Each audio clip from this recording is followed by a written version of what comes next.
Buenas tardes, bienvenidos a un nuevo encuentro de este ciclo de webinars que hemos preparado especialmente para usted. De parte de UNITEC, agradezco a las personas que se han unido a la campaña Yo desde casa sigo capacitando. El tema que se desarrollará en esta sesión será el impacto de la pandemia COVID-19 en la economía hondureña. La población, sin duda alguna, tiene amplia y permanente información de lo que representa el COVID-19 en nuestro país. Sin embargo, consideramos importante tener valoraciones de las consecuencias de esta pandemia sobre las principales variables macroeconómicas del país. Para ilustrarnos sobre este tema, invitamos al doctor Hugo Noé Pino, quien es el profesional apropiado para profundizar sobre el mismo. El doctor Hugo Noé Pino es un destacado y reconocido profesional en el área de economía a nivel nacional y también internacional, con un doctorado en economía otorgado por la Universidad de Texas en Austin. Fungió como presidente del Banco Central y ministro de Finanzas en Honduras. También fue presidente del Colegio Hondureño de Economía. Es director ejecutivo del Instituto Centroamericano de Estudios Sociales, docente investigador y también coordinador del doctorado en Economía y Empresas de UNITEC. En el transcurso de este webinar podrá colocar sus preguntas en la plataforma de Facebook. Esto para las personas que nos siguen a través de esta red social. Y en el chat a las personas que están conectadas en la plataforma de este webinar. Le cedo la palabra al doctor Hugo Noé Pino. Bienvenidos. Gracias, Marisa. Muy buenas tardes a todos y todas.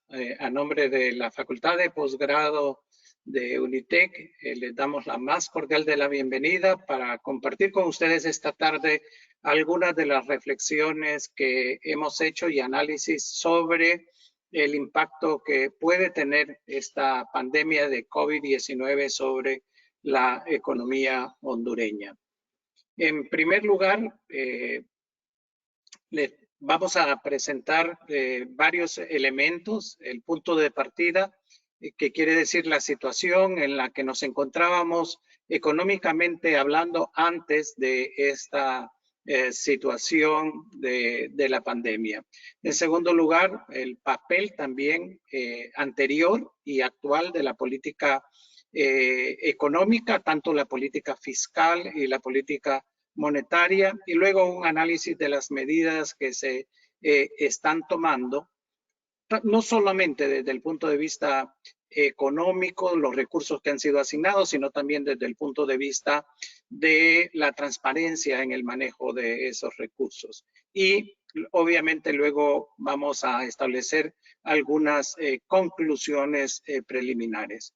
La primera consideración que me gustaría hacer esta tarde es el hecho de que todavía no tenemos con certeza claro el impacto que va a tener, dado de que no sabemos la magnitud y la extensión en el tiempo de la pandemia. Sabemos que el efecto es fuerte, sabemos que a diferencia de otras circunstancias, este efecto no solamente tiene una connotación nacional, sino que también regional e internacional y mundial, y que por lo tanto es mucho más complicada, no solamente su análisis, sino que también los efectos que se van a tener. Desde ese punto de vista, permítanme iniciar haciendo algunas consideraciones de lo que ha existido antes de del año 2020, digamos marzo, que es el que marca el cambio. Y ¿cuál ha sido la característica de la economía hondureña durante este periodo anterior, en los últimos 2 o 3 años? Una de las características es que ha habido estabilidad macroeconómica que se mide a través de los indicadores tradicionales de lo que se establece estabilidad macroeconómica. Por ejemplo, cómo anda la inflación en un país, y ustedes van a poder ver En este caso, que la inflación interanual en los últimos años han dado un promedio de 4%, que puede considerarse como una inflación que no es muy alta, siempre afecta el costo de vida, principalmente cuando se refiere a aspectos importantes como es el grupo de alimentos o salud, educación. En esta tarde se me olvidó mencionar que algunas de las gráficas las voy a pasar un poco rápido por cuestiones de tiempo, pero ustedes pueden solicitar la presentación a Marisa, a Unitec, y se las pueden hacer llegar para que puedan ver los datos realmente con más detenimiento. Entonces, una de las variables que generalmente los organismos financieros internacionales hablan mucho sobre estabilidad macroeconómica es la inflación. El otro de los indicadores es el tipo de cambio. Pueden ver también de que el tipo de cambio en los últimos 3 años ha andado entre 0.4 de depreciación y 1.3, que también puede considerarse para el déficit en la cuenta corriente de la balanza de pagos, o sea, el déficit externo que tiene Honduras puede considerarse digamos, aceptable ese proceso de depreciación. Esto ha llevado a el sector externo en general, que se mide por el déficit en la cuenta corriente, que la cuenta corriente de la balanza de pagos no es nada más que los pagos que nosotros hacemos en el exterior y obviamente los ingresos que recibimos.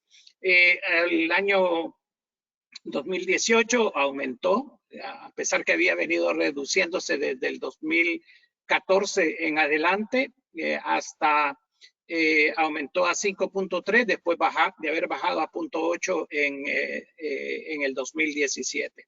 Y la proyección para el 2019, las cifras preliminares nos muestran un déficit en la cuenta corriente de 3.3.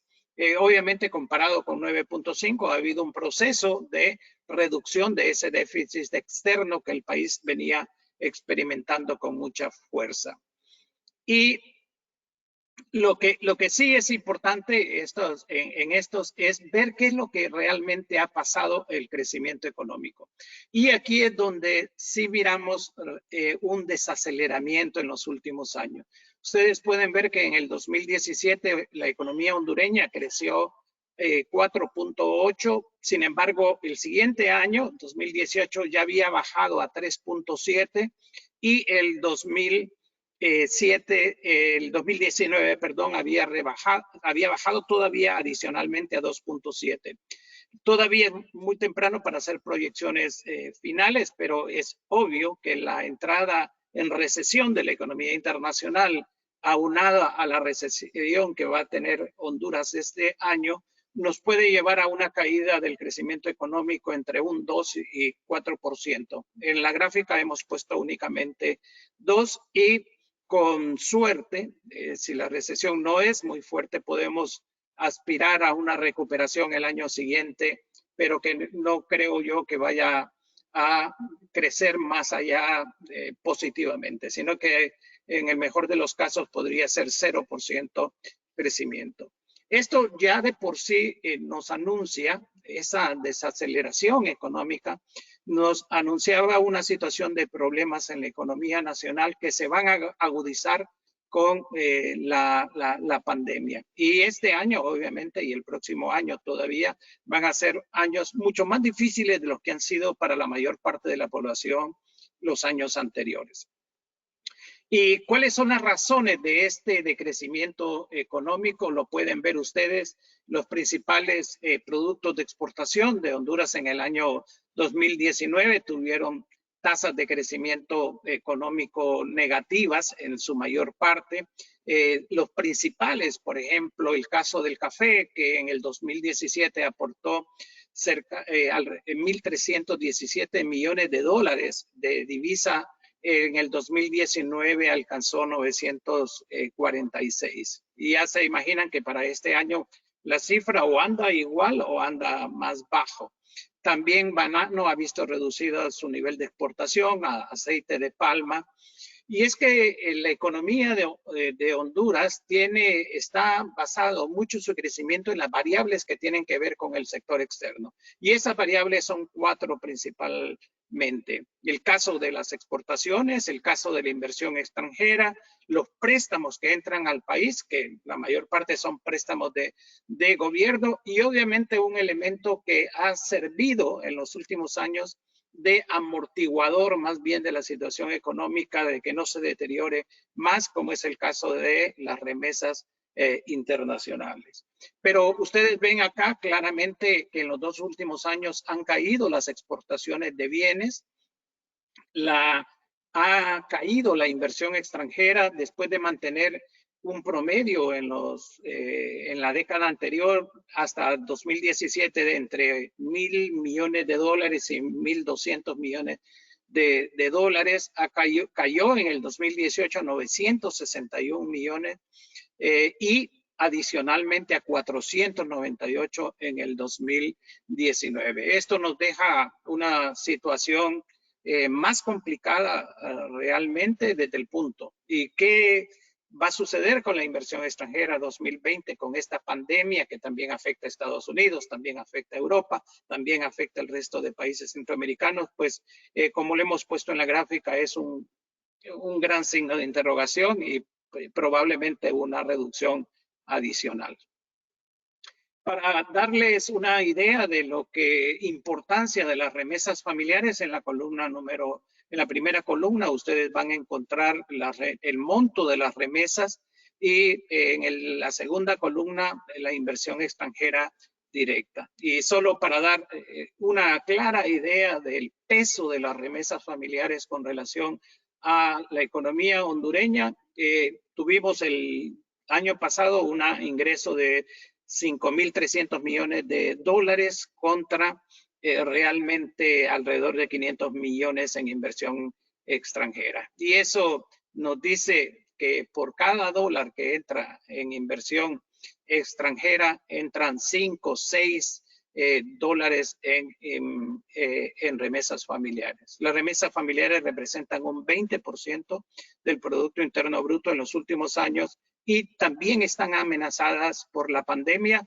dado que en Estados Unidos las actividades que más se han visto perjudicadas son hoteles, restaurantes, construcción, servicios de aseo de edificios, y en estas actividades es donde se concentra la mayor parte de la mano de obra centroamericana en los Estados Unidos y consecuentemente hondureña.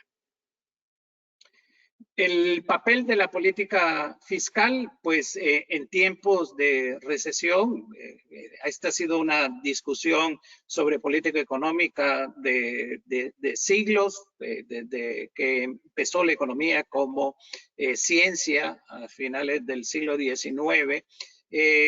¿Cuál debe ser el papel de la política fiscal? La política fiscal definida como cómo obtiene los ingresos el gobierno y cómo los gasta.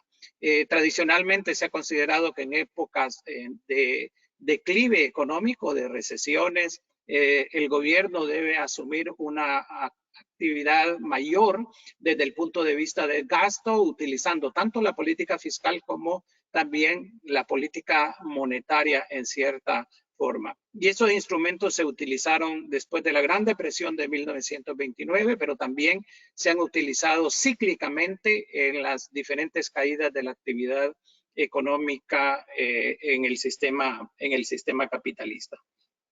Adicionalmente, vamos a ver cuál era la situación fiscal que existía para ver lo que los economistas llamamos espacio fiscal. ¿Cuánto margen de maniobra tiene el gobierno actual para poder utilizar política fiscal y política monetaria? Hay que reconocer, y esto es algo que los organismos financieros destacan, que ha sido la reducción del déficit fiscal. En el 2013 tuvimos un déficit fiscal de 7.8.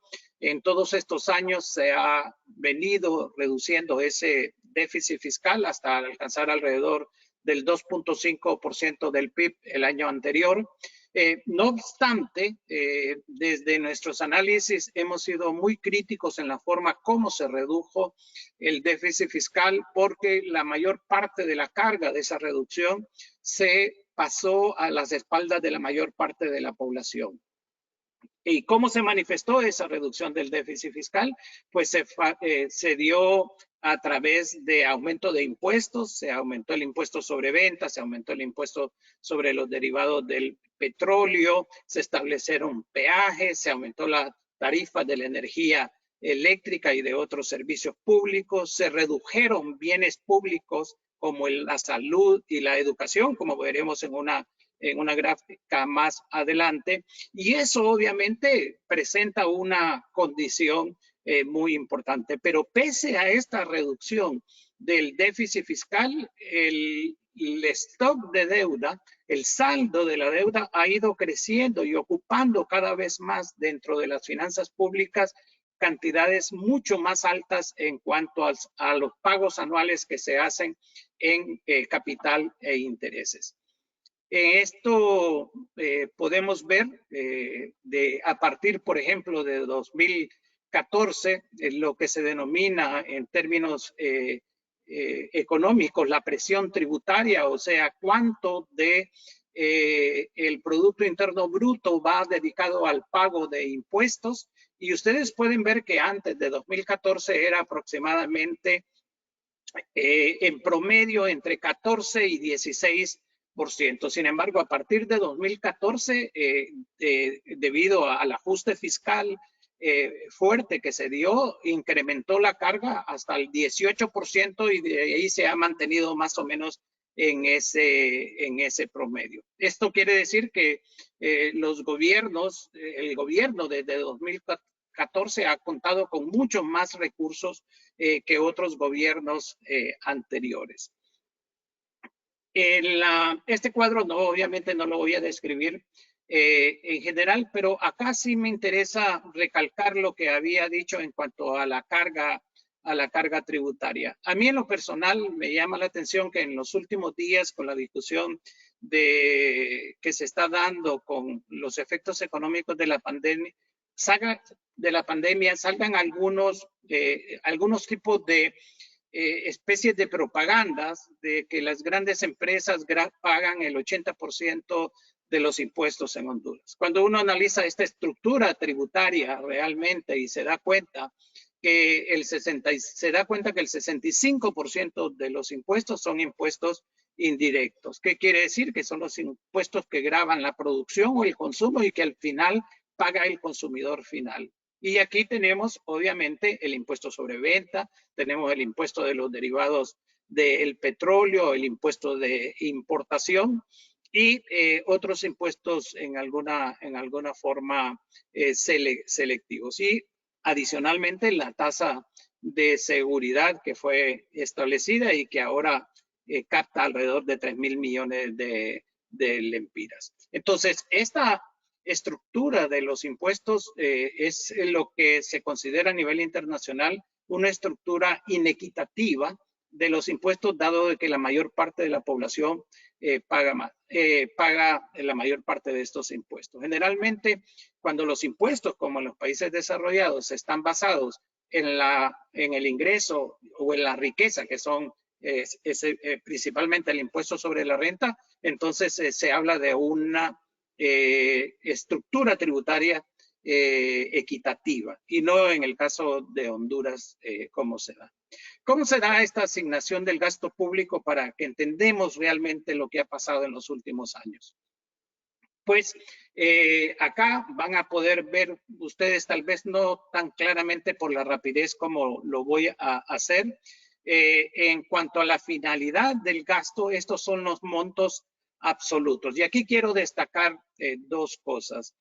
Obviamente el presupuesto va aumentando cada año y las asignaciones van aumentando cada año, pero quiero destacarles que estos procesos de tremendo déficit fiscal que se dieron en la primera mitad de la década del 2010 trajo como consecuencia un proceso de endeudamiento bastante fuerte. Y solo quiero darles un ejemplo, por ejemplo, en el caso específico de los del servicio de la deuda pública, en el 2010 pagábamos 6.400 millones aproximadamente de lempiras en el pago del servicio de la deuda.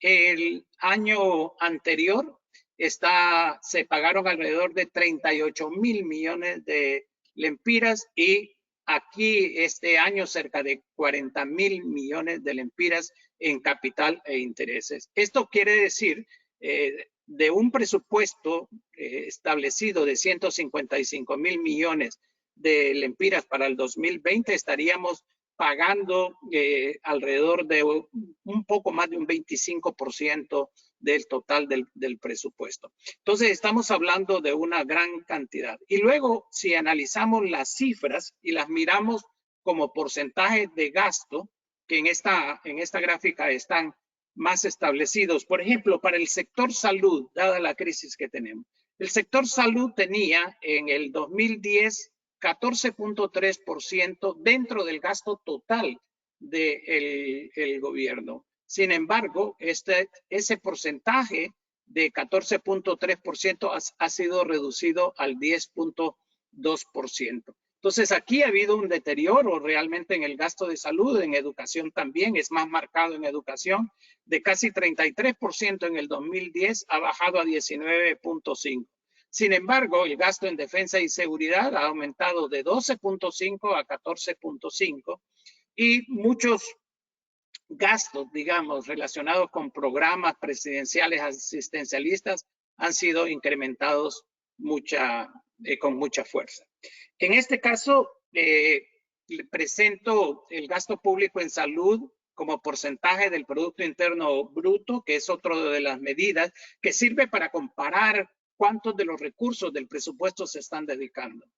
Ustedes han podido ver, y ahora es motivo de estudio, de análisis, el por qué Costa Rica, que comenzó primero que en el resto de países centroamericanos, la pandemia, ha sido capaz de controlar con más tiempo, con el mismo tiempo, mejor dicho, en la posibilidad de expansión del contagio realmente en ese país. Costa Rica ha estado dedicando en los últimos 6 años, por ejemplo, aquí incluimos 2010, casi el 6.5% de su Producto Interno Bruto. Y Honduras lo que hizo del 2010 para acá, que representaba el 3.2% del Producto Interno Bruto, el gasto en salud lo redujo a 2.4%. Entonces, lo que estoy tratando de dar es una idea, no solamente del espacio fiscal limitado que tiene el gobierno para responder, sino que también de cómo estamos pagando algunas de las consecuencias de haber deteriorado el gasto en salud y el sistema de salud del país en términos generales. Esto es también el que pasa para educación. La deuda deja muy poco espacio fiscal. La deuda está, en esta cifra ustedes pueden ver que la proyección, dado que todavía no ha terminado de hacerse la contabilidad del 2019, el año pasado terminamos con una deuda de casi 300.000 millones de lempiras, cuando realmente en el 2008 teníamos 62.000 millones de lempiras. Pueden ver ustedes el enorme proceso de endeudamiento que es lo que ha llevado a que esas cantidades que aparecen en el presupuesto y que limitan la capacidad del gobierno de poder atender esta pandemia sean sumamente altas. Dicho esto, ¿cuáles han sido las medidas monetarias y fiscales que se han dado en este momento para enfrentar la crisis? Ustedes han visto muchos anuncios, muchas cadenas de televisión, radio, y voy a señalar algunas de las principales. El caso específico de las políticas monetarias, la reducción de la tasa de política monetaria en 75 puntos básicos, reducir luego las tasas de interés de facilidades de crédito, las operaciones de mercado abierto se han reducido, establecer las tasas, mejores tasas, reducir las tasas que se aplican a facilidades permanentes. Y ahora estas medidas que fueron las primeras, las iniciales, ahora han sido reforzadas con lo que sacó ayer el Banco Central de Honduras. ¿Cuál es el objetivo de estas medidas en cada uno de estos elementos? Primero, darle mayor nivel de liquidez al sistema financiero, lo cual es correcto, porque en dos vías va a haber, una vez que se restablezca y de por sí ya hay una demanda monetaria ampliada y los bancos tienen que tener suficiente liquidez. Pero el objetivo que persigue el gobierno y que ustedes escuchan en alguna manera dudas de los funcionarios públicos desde Juan Orlando Hernández, es de si los bancos van a bajar las tasas de interés.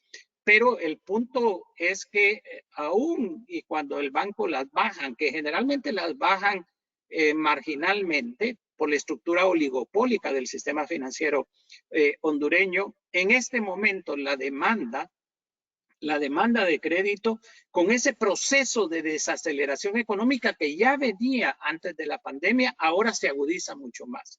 Ustedes pueden hacerse la pregunta, si ustedes tienen, supónganse, 500,000, 800,000 lempiras para montar un negocio, ¿qué grado de certidumbre, si no se sabe la extensión y profundidad de la pandemia y de los efectos económicos, va a querer montar un negocio en estos momentos? Muy difícilmente lo va a hacer y por lo tanto no es un problema de liquidez. Hoy lo señalaba en un medio de comunicación don Jorge Hueso Arias, el presidente del Banco de Occidente, y decía, si nosotros sobre liquidez ya teníamos antes del problema de la pandemia, el problema es que no hay demanda de dinero. ¿Y qué es lo que pasa con esto? Que hasta el momento no existe, hay algunas medidas de carácter fiscal que vamos, bueno, algunas medidas generales antes de las fiscales, congelamiento de precios, apoyo a través de Banprovi, de readecuar un poco las deudas que están con Banprovi, dar un espacio a las pequeñas y medianas empresas para que puedan pagar con un periodo de gracia de 3 meses y puedan seguir pagando los préstamos. Luego se habló de una colocación de 293 millones y algunos otros recursos que ya existían y que ahora han vuelto a salir a la palestra pública, pero nada realmente con un impacto significativo. Entre las medidas de carácter fiscal, sí es muy importante destacar las dos leyes que han aprobado el Congreso, tanto desde el punto de vista de las medidas como desde el punto de vista de otras cosas que hay que llamar también la atención. Entonces, el Congreso aprueba la Ley de Aceleración Económica y Protección Social que, de acuerdo a la propaganda oficial, inyecta 420 millones de dólares para el sector salud y se habla de construir 6 hospitales y de construir otros centros de salud regionales, pero no se establece ni se le dice al público en general en qué, cuándo, con qué tipo de calendario, dónde, sino que son medidas realmente planteadas en términos bastante abstractos. Y estos 420 millones se habla de un préstamo con el BID, que no se sabe si ya fue firmado o va a ser firmado, y del uso, peligrosamente, de recursos del Fondo de Invalidez, Vejez y Muerte del Instituto Hondureño de Seguridad Social. Luego se agregaron algunas medidas como suministrar alimentos. Se asignaron 200 millones en asistencia técnica para productores del corredor seco y luego de un bono de solidaridad que no se señaló de cuánto era ni cómo se iba realmente a distribuir. Y la segunda ley, que es la ley de auxilio al sector productivo y trabajadores, en donde se habla de medidas, son filminas del gobierno de la República, medidas de alivio fiscal para medianos contribuyentes, que básicamente son postergación de pago hasta el 30 de junio de la declaración del pago del impuesto sobre la renta, de la aportación solidaria, contribución, alquileres, excedentes de operación, pero esto aplicado únicamente a la pequeña y mediana industria. Obviamente que es un alivio relativo. Luego, una posposición de pagos a cuenta. Esto ya es en general, que es un impuesto sobre, no, perdón, esto siempre es para la pequeña y mediana empresa, que son los pagos que debían de darse en el transcurso del año, que son pospuestos más adelante.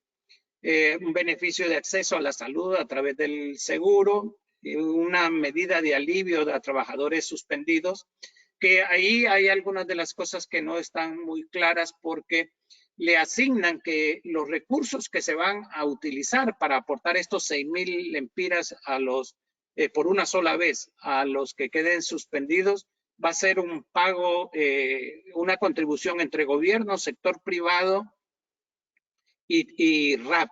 Llama la atención de que se estén utilizando fondos del RAP sin, en primer lugar, los fondos no son del gobierno, son fondos realmente de los trabajadores, a los cuales obviamente no les han pedido ningún permiso para utilizarlo. Entonces, este tipo de situación se repite con el seguro, se repitió con el INPREMA invirtiendo en el centro cívico gubernamental, y es un caso que hay que ponerle mucho cuidado porque son los valores, el dinero que garantizan las pensiones futuras de los empleados públicos, de los profesores, de los que van al seguro social. Existe transparencia en el uso de recursos. Ahora se ha hablado a un elemento que olvidé en la ley en esta nueva ley que acaba de aplicarse, en la ley de auxilio al sector productivo y trabajadores, es que el Congreso le da al gobierno un cheque en blanco de 2.500 millones de dólares, porque le autoriza a que se endeuden.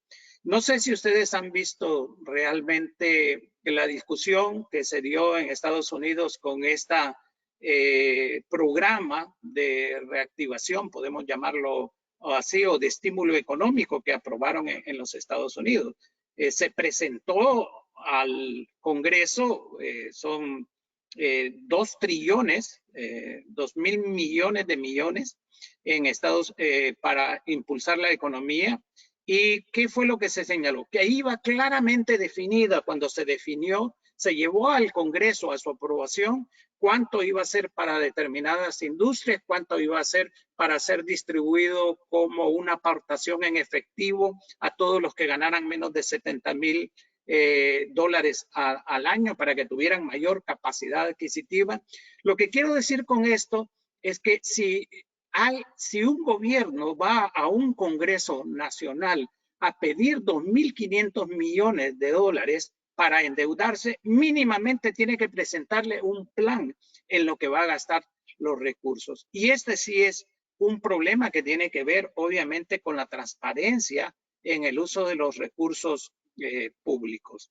Hasta ahora, el gobierno ha señalado de que ellos pertenecen a varias instituciones de transparencia, pero en el análisis que hemos hecho hemos encontrado que hay más sombras que luces en el uso de recursos públicos.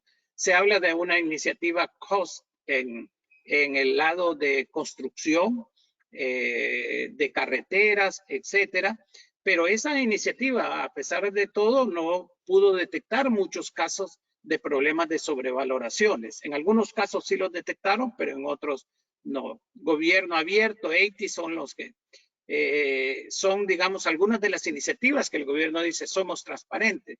Sin embargo, la ley de secretos no ha podido ser modificada o eliminada.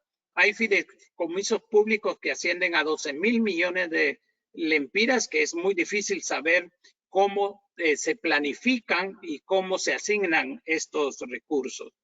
Intercambios de impuestos por publicidad también, que es un decreto aprobado en el 2013 que debería realmente de haberse terminado porque es un privilegio a un grupo, a los dueños de los medios de comunicación que intercambian estos impuestos por publicidad.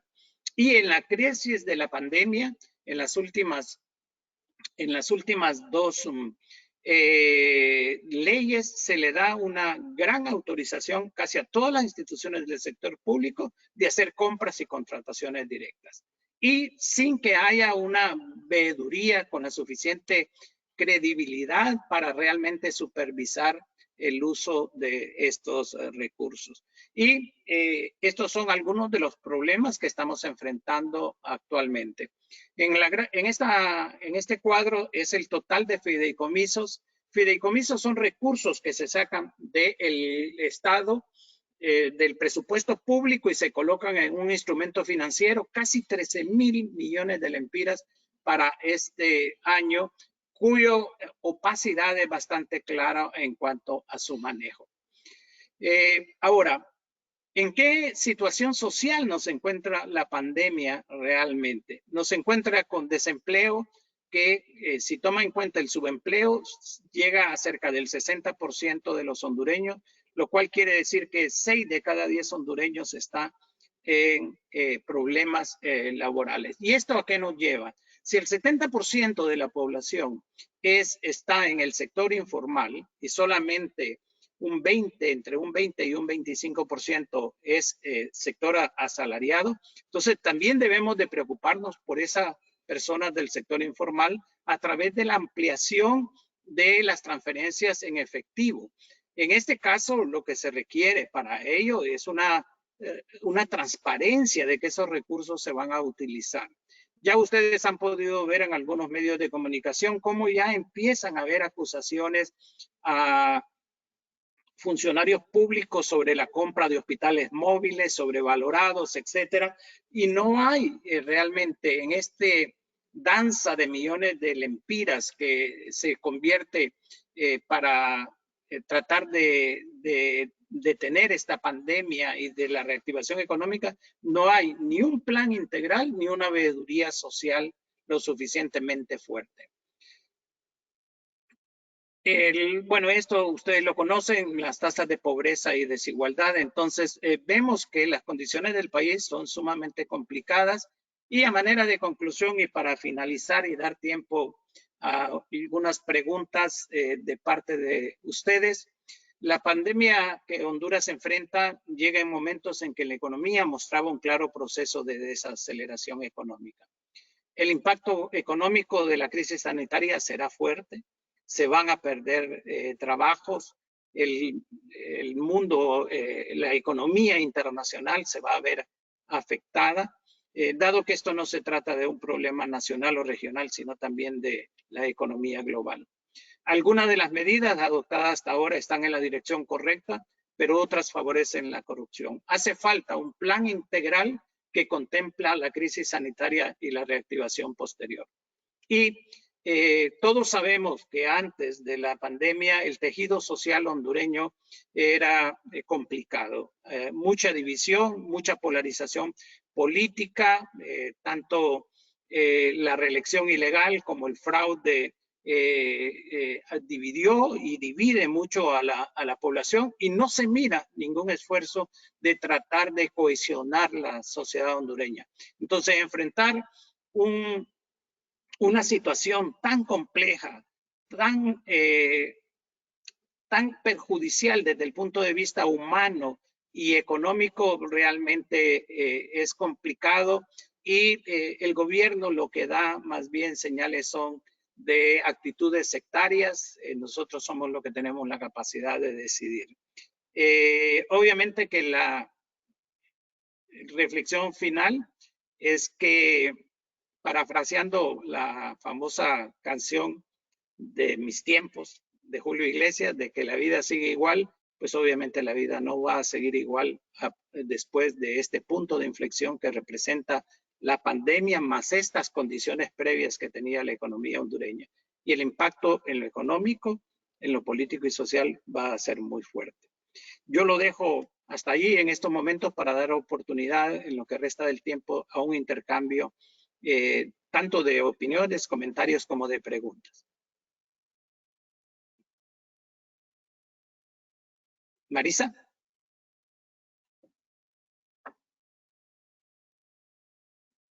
Bien, vamos a ver lo que tenemos acá por algunas de las preguntas. Marco Tulio Caballero nos dice, no sé por qué le dan importancia a lo que es el indicador de inflación, nunca ha llegado a ser un dato exacto, todos los gobiernos lo han manejado menor de 2 dígitos, pero en realidad los precios de los productos y bienes de la canasta básica es otra. Bueno, en realidad, en cierta forma, el número, el índice que aparece ahí hay que tomar en cuenta que es un promedio ponderado de 282 productos. Muchas veces tiene razón cuando usted divide el índice por sectores en educación y en salud, la tasa de inflación es más alta, llega a ser 7, 8%. Lo que pasa que en estos casos, como representa una canasta básica muy amplia, entonces tiende a dar, y el peso de los alimentos en cierta forma es muy fuerte, tiende a dar un número de esa forma. Vamos a ver otra pregunta en relación a la crisis económica provocada por el huracán Mitch. ¿Será similar a lo que está originando esta pandemia o será más severa esta última? Mi opinión es que va a ser más severa. ¿Por qué? Porque en aquel momento es cierto que hubo una devastación general en el país, pero era un hecho que únicamente afectaba a Honduras. Ustedes pudieron ver que en este momento del huracán Mitch hubo mucha cooperación internacional, vinieron muchos presidentes, mucha solidaridad, mucha búsqueda de recursos concesionales. Y en este caso, el problema es que la pandemia es a nivel internacional. Ustedes ven la seria preocupación que hay en Estados Unidos actualmente con el número de fallecidos y la posibilidad de que se extienda. Y como nos dicen los doctores en Honduras no hemos visto realmente la parte alta de la curva. Ojalá que con algunas de las medidas se pueda suavizar, aunque esta cantidad de gente que uno mira los lunes, miércoles y viernes le da motivo a uno para ser un poco pesimista en el sentido de que si el contagio no se puede, digamos, hacer mucho más amplio. Con las medidas de política monetaria adoptadas por el Banco Central de Honduras, suspendiendo las operaciones de mercado abierto por un trimestre, las subastas estructurales y por ese mismo plazo eliminando el encaje, el aumento de circulante en poder del público no representa un riesgo que afecte los precios y origina una inflación acelerada. No, obviamente que no, porque como ya lo expresamos rápidamente en el transcurso de la presentación, lo que pasa es que no hay solicitud realmente, no hay una demanda de crédito que pueda constituir una expansión del gasto a nivel nacional. Más bien, en este momento, quien debería de servir de contrapeso es el sector público. Pese a que yo manifesté lo reducido del espacio fiscal, en este momento, si el gobierno de la República sigue el programa ortodoxo con el fondo y se niega a aumentar el gasto público, principalmente un gasto público que vaya a crear empleo, un gasto público que vaya a crear fuentes de trabajo, tanto desde el punto de vista de la construcción como desde el punto de vista de transferencias monetarias que le dé capacidad adquisitiva. Difícilmente la economía va a salir de la fase del golpe que está teniendo. Ya el solo hecho, para que ustedes tengan una idea, el solo hecho de estar un mes la actividad productiva casi en un 80% paralizada, implica en una proyección de alrededor de 607,000 millones de lempiras el PIB para este año, que estaríamos perdiendo alrededor de 11,500 millones semanalmente. Es decir, estaríamos hablando de entre 45,000 millones y 48,000 millones en un mes. Entonces, el hecho de que baje la tasa de interés aun y cuando con este aumento de la liquidez, no va a ser garantía de que la economía se va a recuperar fácilmente. Entonces, lo que se necesita es un estímulo por el lado del gobierno y no hay que tener miedo a utilizar formas no convencionales o formas que ya no se utilizaban como crédito del Banco Central o como ha sido planteado como parte de las reservas internacionales. Creo que si se sigue el programa ortodoxo con el fondo, la situación va a ser mucho más complicada. ¿Qué pasará con la deuda al autorizar endeudarse por 2.500 millones? Bueno, ahí habría que ver, nos pregunta Mario López, ahí habría que ver cuánto de esto va a utilizar el gobierno. Si utiliza los 2.500 millones, ustedes saben, son cerca de 62.000 millones de 600, más o menos 62.500 millones si lo medimos del Empiras. Es una fuerte inyección a la economía nacional y obviamente que aumenta la deuda. Yo por eso prefiero más crédito del Banco Central, aunque algunos le tengan miedo a la inflación, yo no le tengo tanto miedo a la inflación, en parte porque la economía va a estar sumamente deprimida y en parte si somos capaces de crear un plan de producción de alimentos como el que ha sido anunciado, pero que uno no mira medidas concretas, que ese es uno de los problemas. Uno mira mucho discurso, mucho vamos a hacer, pero ya planteado quién lo va a hacer, cómo lo va a hacer, dónde están los recursos, qué es lo que el país necesita, porque en este momento hay que recuperar la confianza del inversionista nacional y extranjero, que ya de por sí, por la situación actual, está bastante deteriorada. Y si el gobierno no hace algo en esta dirección, difícilmente se va a dar. Y el problema es doble, porque no solamente es el hecho de que el gobierno trate de hacer, sino que este gobierno que ha sido tan fuertemente cuestionado tiene que hacerlo en una forma en donde incorpore a diferentes sectores que tenga una mínima credibilidad lo que va a hacer, porque muchas de las cosas están a manera de preguntas. La Secretaría de Finanzas ha establecido de que si usted se va a la página web de la Secretaría de Finanzas, ahí va a ver en qué se va a gastar cada uno de los puntos. Pero yo por lo menos hice una inspección de la página y lo que dicen es que se asignaron 3.400 millones para la pandemia, perdón, pero cuando revisan los datos que está ahí no llegan ni a 627 millones. Ahorita está gastando dinero Copeco, está ganando dinero Inves, está gastando dinero CEDIS. El Instituto de Acceso a la Información Pública pidió que centralizaran en una sola plataforma digital todos los gastos que se están haciendo en realidad, pero no, los gastos han sido diseminados entre diferentes organizaciones y eso hace más difícil seguirle. Y no solamente de decirle en qué se va a gastar. Ya escucharon ustedes públicamente que se busca dónde están los nombres de los proveedores, cuáles son los precios que se están comprando, etc. Va a recurrir las reservas del Banco Central. Eso se siente como que van a dejar el país en bancarrota.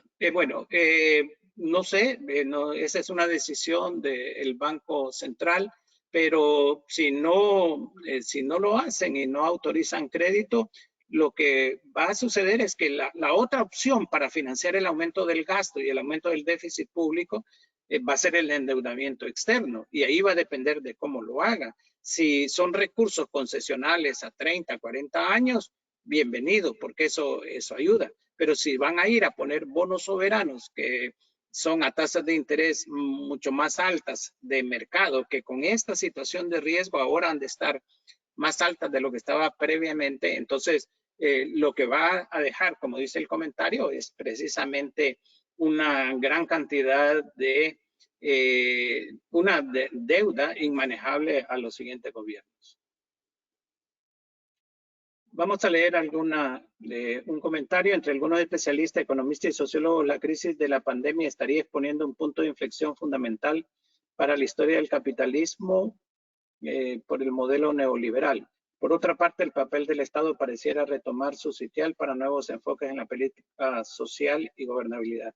¿Cree usted que es el momento para la generación de una nueva lógica en la determinación de los indicadores para restablecer de órdenes sociales, culturales y políticos que garantizan un real desarrollo y crecimiento de los países? Totalmente convencido. Lo que nos ha dejado las políticas neoliberales de los años 90 hacia acá ha sido un sistema económico que ha beneficiado a las grandes potencias económicas. Nos destruyeron parte de la producción agrícola que se tenía. La poca manufactura que existía en Honduras también desapareció y es el momento de replantear un nuevo tipo de economía, una economía equitativa en donde la producción de alimentos, la producción de medicinas, la asistencia de salud, sea realmente los aspectos fundamentales que deben de guiar esa actividad. Lo que no encuentro, pero esto solo se puede alcanzar en la medida en que la ciudadanía se organice y se movilice. Actualmente tenemos un gobierno que la empatía ha sido con el sector privado y con la élite económica más alta del país. Y ustedes lo ven, cuando ustedes oyen hablar de las mesas técnicas de discusión, ahí los que van son o representantes de la empresa privada a diferentes niveles o organizaciones no gubernamentales afines al gobierno, que desde mi punto de vista son más empleados del gobierno que representantes de la sociedad civil. Entonces, ante esa situación, si no cambia la estructura de poder que existe en el país, en donde se ha caracterizado por una élite económica, política, militar, religiosa, que ha fomentado y fortalecido la corrupción en Honduras, difícilmente vamos a poder realmente llegar a ese nuevo modelo económico que nos dé las características que el colega describe. Pero eso requiere que la ciudadanía no se quede, una vez finalizada obviamente la pandemia, no se quede en su casa, que se incorpore activamente a través de grupos sociales, a través de partidos políticos, a través de hacer oír su voz de que no podemos continuar en una situación como la actual. Marisa, me indique hasta qué hora podemos llegar, por favor. ¿Cuál será la repercusión de esta pandemia en las remesas y maquilas? Ambas obviamente van a sufrir. El otro día platicaba con un empresario de la maquila y me contaba que además de ya algunas órdenes que les han sido canceladas, me señalaba, fíjate Hugo, por ejemplo, una vez que pase esto en Estados Unidos y se logre controlar, pues la incertidumbre, y eso ustedes lo pueden sentir en nuestro país. La gente, una vez que pase esto, sabiendo los efectos que ha tenido, no es que va a salir a correr, me dice, a comprar ropa. Acuérdense que la maquila nuestra es principalmente textil y por lo tanto ellos miran que no solamente este año y el próximo año la situación de la maquila va a ser, digamos, compleja. Depende mucho de los contratos también, cómo han sido establecidos, pero obviamente se va a ver afectada. Las remesas, tuvimos la suerte que llegaron a casi 5.500 millones de dólares. Hay algunas proyecciones que señalan que en el mejor de los casos el crecimiento puede ser cero. Algunas proyecciones que se han hecho en Estados Unidos a nivel de América Latina hablan de que se pueden perder 10% de las remesas en su conjunto y eso significaría para Honduras una reducción de las remesas de 5.500 alrededor de 5.000 millones. Pero nuevamente, todos estos efectos van a depender de la duración y de la profundidad de esta pandemia. Hay hace pocas semanas el presidente Trump anunció que este próximo domingo, que es el domingo de resurrección, la gente iba a poder salir en Estados Unidos. Ya se dieron cuenta que no es así y más bien están hablando de finales de abril. Entonces, todavía muchos de los efectos sabemos de antemano que son negativos y que ya se están manifestando, pero no sabemos la magnitud de ellos. Para la economía global, la recesión será por más de un año. Nuevamente va a depender de la profundidad. Hay recesiones como la de 2008-2009 que se tuvo una recuperación muy rápida, y Estados Unidos en especial empezó uno de los procesos de crecimiento más sostenidos que ha tenido en las últimas décadas, pero ahora ya todos lo reconocen. Los efectos de esto es peor que la gran recesión, como se le llamó a lo que sucedió 2008-2009. Yo inclusive me he atrevido o me atrevo a decir de que esta situación va a estar entre la gran recesión de 2008 y 2009 y la gran depresión de 1929, que llegó hasta 25% de desempleo en Estados Unidos y que afectó la economía mundial. Ojalá esté equivocado, pero no me queda la menor duda de que este y el próximo año van a ser años todavía difíciles, aún bajo el control de la pandemia.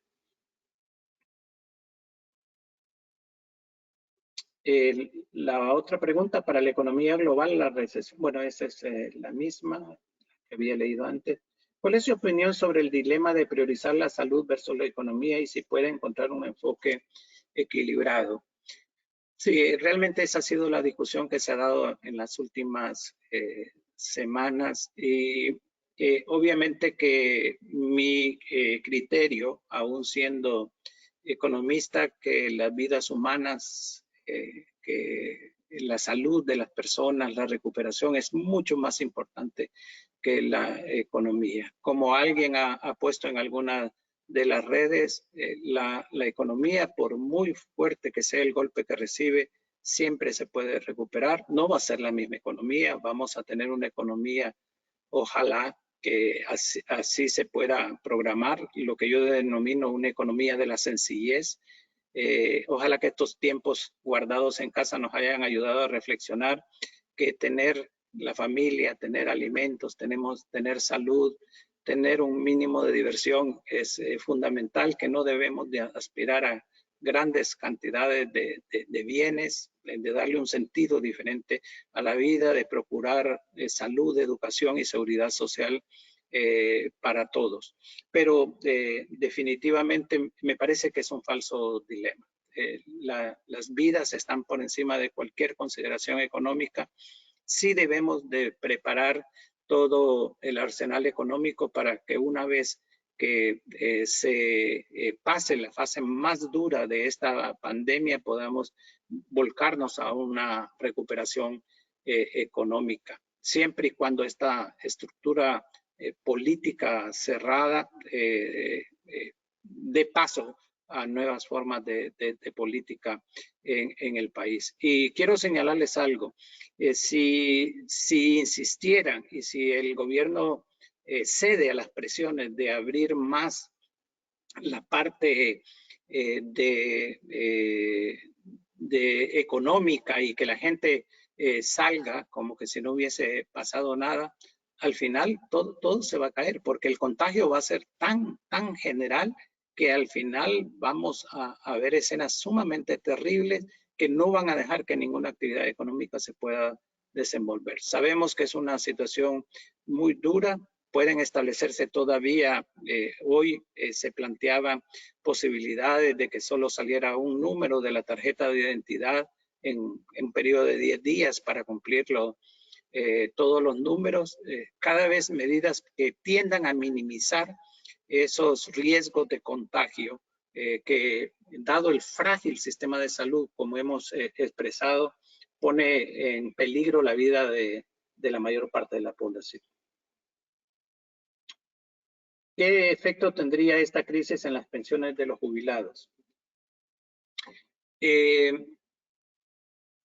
Obviamente, y disculpen que sea tan reiterativo, va a depender de la profundidad de la crisis.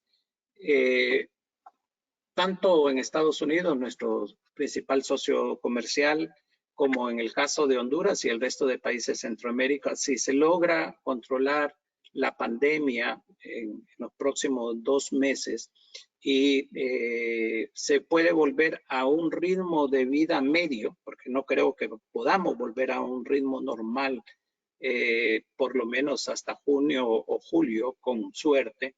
Si logramos volver, entonces la situación se va a normalizar y las pensiones pueden volver a su objetivo de ser invertidas en aquellos recursos que más rendimiento tengan. Pero las pensiones en Honduras en este momento tienen varios retos. Uno de ellos ha sido antes de la pandemia y ese reto ha sido el uso que ha venido haciendo el gobierno de esos recursos sin la autorización de los dueños de los recursos, porque ningún junta directiva legítima de los institutos de previsión han autorizado el uso realmente de estos recursos para el centro cívico, para otras inversiones, lo que se planea ahora con los hospitales, etcétera. Pero sí, si se sigue abusando y adicionalmente en estas condiciones en que son más riesgosas, ya de por sí los problemas actuariales que tienen los sistemas de pensión se podrían realmente agudizar. Así que yo espero que se rectifiquen algunas de las cuestiones, abusos que se han dado con los fondos de pensiones y que tampoco se considere que son recursos de cuales el gobierno puede disponer libremente.